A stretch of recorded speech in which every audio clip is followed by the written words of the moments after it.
Hello student, पिछले video में हमने आपको चैप्टर 8 कर्मयोगी स्वामी केशवानंद के बारे में पढ़ाया था।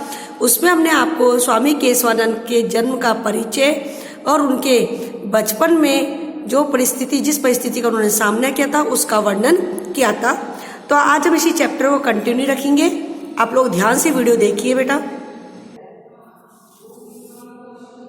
जिज्ञासिते सति कथितम यद जातस्य तौ संस्कृतम क्व सुलभम। जिज्ञासित यानी जिज्ञासा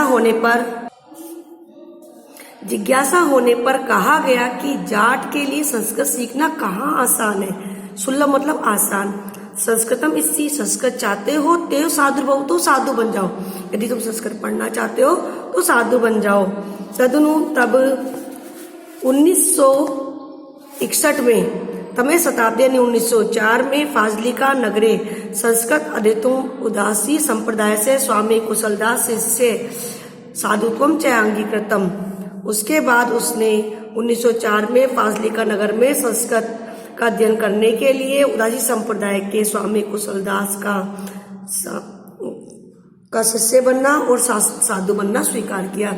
जब उसको कहा गया कि तुम जाट हो, तुम्हारे संस्कृत सीखना आसान नहीं है, अगर संस्कृत सीखना चाहते हो तो साधु बन जाओ, तो तब उसने 1904 ईस्वी वर्ष में फाजलिका नगर में उदासी संप्रदाय के स्वामी कुशलदास थे, उनके शिष्य बनना और साधु बनना स्वीकार किया।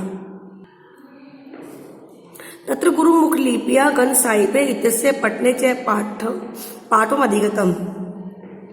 वहां गुरुमुखी लिपि से उसने गुरु ग्रंथ साहिब पढ़ने में कुशलता प्राप्त की। वहां पर उसने गुरुमुखी लिपि, पंजाबी लिपि होती है ना गुरुमुखी लिपि, उसके द्वारा उसने गुरु ग्रंथ साहिब पढ़ने में कुशलता प्राप्त की। तो वहां गुरुमुखी लिपि में उसने गुरु ग्रंथ साहिब पढ़ने में कुशलता प्राप्त की। आगामी वर्ष और अगले वर्ष प्रयाग में कुंभ मेला है। कुंभ के मेले में एक महात्मा के द्वारा उसे स्वामी केशवानंद नाम दिया गया। जब वो कुंभ के मेले में गए तो वहां एक महात्मा ने उनकी योग्यता को देखकर, उनके ज्ञान को देखकर उन्हें स्वामी केशवानंद नाम दिया।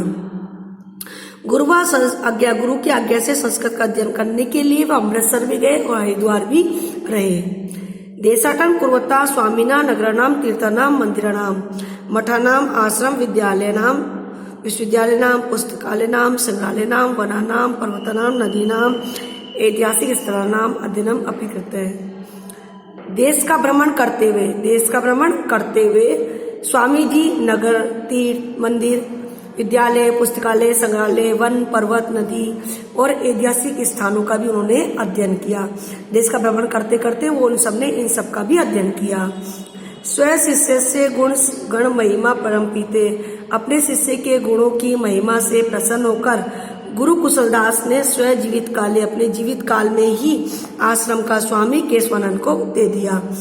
अपने गुरु के गुणों के समूह से प्रसन्न होकर गुरु कुशलदास ने अपने जीवित काल में मतलब अपने जीते जी आश्रम का स्वामित्व केशवानंद को दे दिया। गुरु पीठे च प्रतिष्ठापयवान और गुरु की गद्दी पर बैठा दिया। परोपकार सताविभूते, सज्जनों की संपत्ति परोपकार के लिए होती है।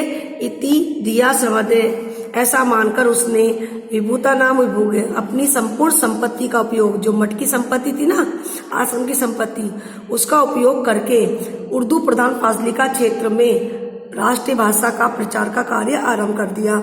उसने उस आश्रम की संपत्ति का उपयोग किया और उर्दू प्रधान एक फाजलिका अबोहर क्षेत्र था जहाँ पर उर्दू की प्रधानता थी, वहां पर उसे राष्ट्रीय भाषा के प्रचार का कार्य आरंभ कर दिया।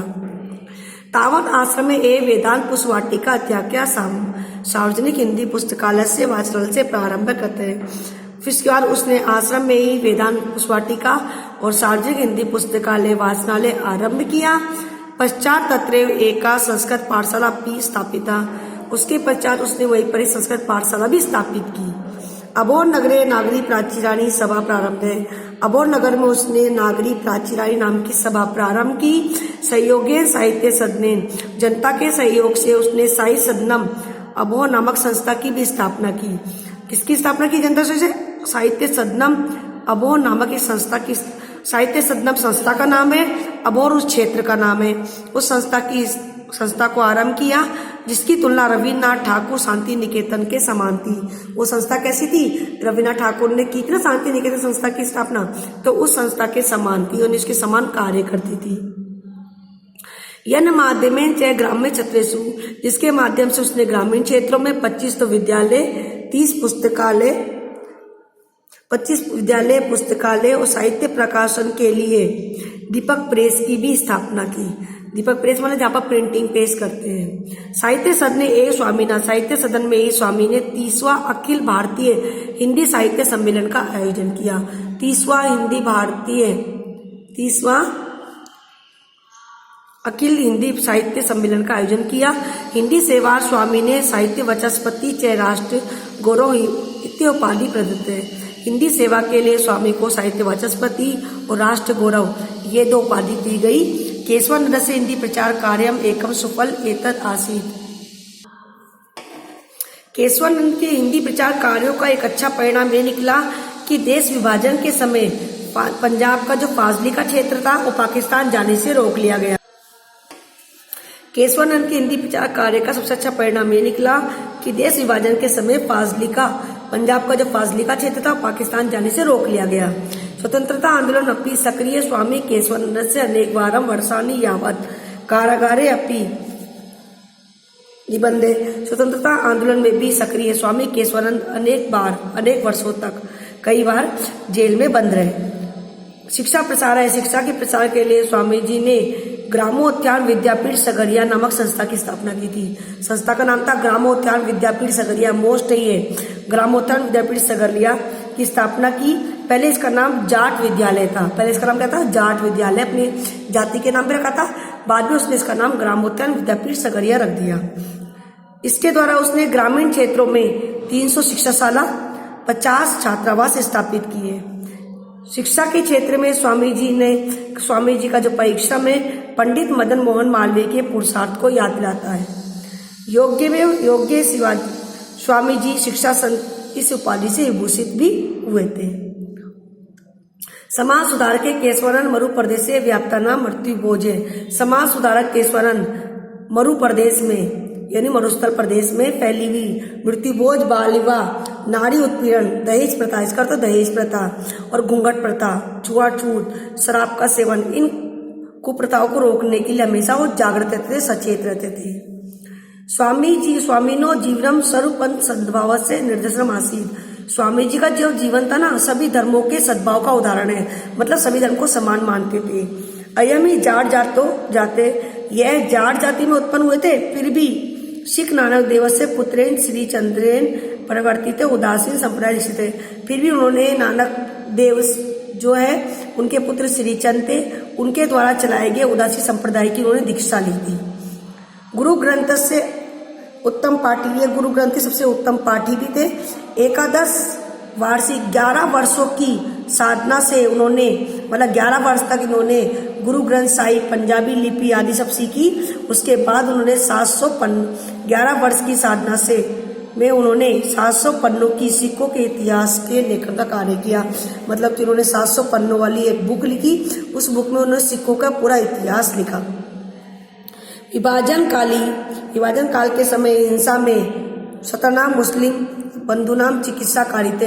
विभाजन काल में हिंसा में जो घायल मुसलमान भाई थे उनकी चिकित्सा कराई थी। सिख विश्नोई रामदाई दशनामी आर्य समाजी, सिख विश्नोई नामदाई दशनामी, इन जो भी धर्म के लोग होते उन सबके लिए सम्मान कार्यक्रम आयोजित किया। जाट विद्यालय सगरिया जो था उसका नाम बदलकर उसने ग्रामोत्थान विद्यापीठ रख दिया। क्या रखा? ये क्वेश्चन बनेगा। जाट विद्यालय सगड़े का नाम बदल क्या रखा उन्होंने? ग्रामोत्थान विद्यापीठ। स्वामी केशवानंद प्रकल्प नाम, स्वामी केशवानंद के कार्यों को देखने के लिए सर छोटूराम, के.एम. पार्नेकर, राजश्री टंडन, भूदान, विनोबा भावे, पंडित जवाहरलाल नेहरू, श्रीमती इंदिरा गांधी, लाल बहादुर शास्त्री, राजा प्रताप, महेंद्र प्रताप, करणी सिंह, मोहनलाल सुखाड़िया व डॉक्टर वासुदेव शरण अग्रवाल, अनेक महान लोग और अनेक भारतीय विदेशी विद्वान, शिक्षा के जानकार, राजनीतिज्ञ, धर्माचार्य समय समय पर सगरिया विद्यापीठ आते थे। शिक्षा में, महिला के कल्याण में, दलित उत्थान है। दलित होता है जो निम्न जाति के लोग होते हैं। दलित के उत्थान में लगे हुए स्वामी जी द्विवारा में 2 बार 1952 और 1964 में संसद के सदस्य, राज्यसभा के सदस्य रहे। शिक्षा में, महिला के कल्याण में, दलित के उत्थान में लगे हुए स्वामी जी 2 बार 1952 1964 में संसद के सदस्य रहे। सत्यम विलक्षणो अयम सन्यासी, सत्य है कि ऐसे सन्यासी बहुत विलक्षण होते हैं, बहुत मुश्किल से मिलते हैं। यह खलु आत्मकल्याण है, जिन्होंने कभी भी अपने कल्याण के लिए या मोक्ष की प्राप्ति के लिए कोई कार्य नहीं किया, जिनका उद्देश्य था न त्वम अहम काम्ये, ना तो मैं राज्य की कामना करता हूँ, न स्वर्गम न स्वर्ग की, न पुनर्भव न की मोक्ष की। उन्होंने कहा कि ना तो मैं राज्य की कामना करता हूँ, ना ही मैं स्वर्ग की कामना करता हूँ, ना ही मैं मोक्ष की कामना करता हूँ। काम्य दुख तत्पनाम प्राणी नाम अतिनाशम, मैं तो केवल कामना करता हूँ कि प्राणियों के दुख का नाश हो, तो केवल प्राणियों के दुख के नाश की कामना करता हूँ। ना मैं राज्य की कामना करता हूँ, ना मैं स्वर्ग की कामना करता हूँ, ना ही मोक्ष की कामना करता हूँ। मैं केवल सभी प्राणियों के दुख को दूर करने की कामना करता हूँ। इति पंथान अनुसरण, इस प्रकार के नियमों का, उद्देश्यों का अनुसरण करते हुए स्वामी जी एको नवतितमे वर्षे, यानी कि 89 वर्ष में, 90 में एक कम 89 वर्ष में कार्य करते हुए दिल्ली के राजमार्ग में यात्रा करते हुए, दिल्ली के राजमार्ग में चलते हुए अनंत यात्रा को प्रस्थान कर गए। इसका अर्थ है कि इस प्रकार के कार्यों को करते हुए, इस प्रकार उद्देश्यों का अनुसरण करते हुए अपने जीवन के 89 वर्ष में वे कार्य करते हुए दिल्ली के राजमार्ग पर चलते हुए मृत्यु को प्राप्त हो गए। सत्यम एवं सत्य ही कहा गया है, संति संत्य कहते कि ऐसे सज्जन लोग कितने हैं, ऐसे सज्जन लोग कितने हैं संसार में। तो आपको इसका अनुवाद अच्छी तरह लर्न करना है। Thank you.